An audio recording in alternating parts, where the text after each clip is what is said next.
Hello, Clint here, Crimson Landscape. I'm here to talk about your front yard design. Alrighty, this is a guess because your bed shape, even from the pictures and measurements, was a little wonky.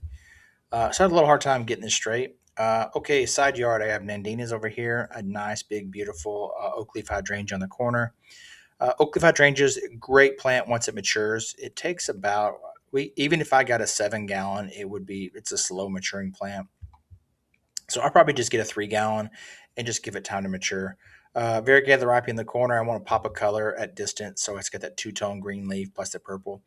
Giant lirapi in the back. We'll always throw extra giant lirapi in with the order as a filler. So we're looking for something green and dense against the house, easy to maintain. Yopon hollies. Ooh, what's this? This is out of place.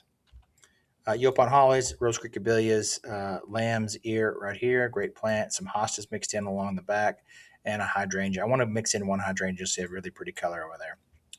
The front gets a little bit of shade, and I think a little too much shade to go completely shade tolerant. So this is a hybrid. I did keep this first tree here. Moving on, walk path to your faucet. These are Everlow sedges, variegated lirapi under this tree. This is the Japanese maple you have. I left it. The orange Stella daylilies, one of my favorites. Then I repeated over these abelias from here to here, so we have symmetry and color. But I went with a different plant in the back. It's a deeper green plant. All right, as we get towards the front door, I went with a little bit more color. I went with the yellow daylilies along the house. These are autumn sages. I'm gonna see if they have the two-tone white reds in stock.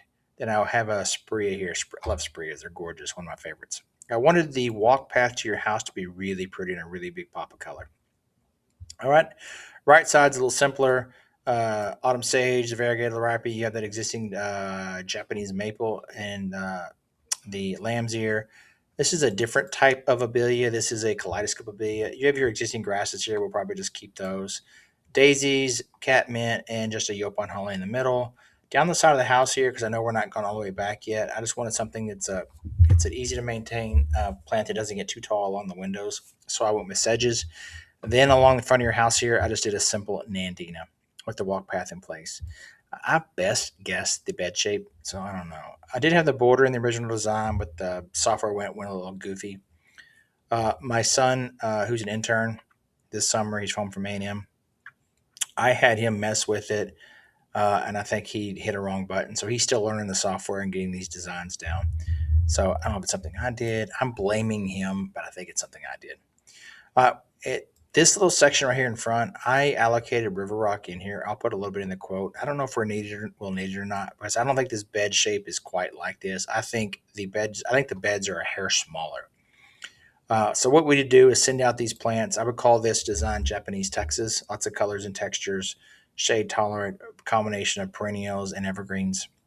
I didn't pick any super expensive plants other than the hydrangeas and the oak leaf hydrangea. Everything else is pretty cost effective unless we go with 7 gallons. Like if you want a little bit of bigger plants day one, like these Yopon holly 7 gallon makes sense. These Burford's day one 7 gallon makes sense. Just so things are a little bit full. And on the perennials like your salvias and sages, I prefer the 3 gallons over the 1 gallons. So this is a TBD. I'll line item that as optional in the agreement. If we lay the plants out, we decide we need it, we need to fill in a little bit of river rock, we can do that. I just didn't want to layer in three just really deep, dense plants that was nice and tight and full. I didn't want to do that. The fuller the plants, a little more effort in maintaining.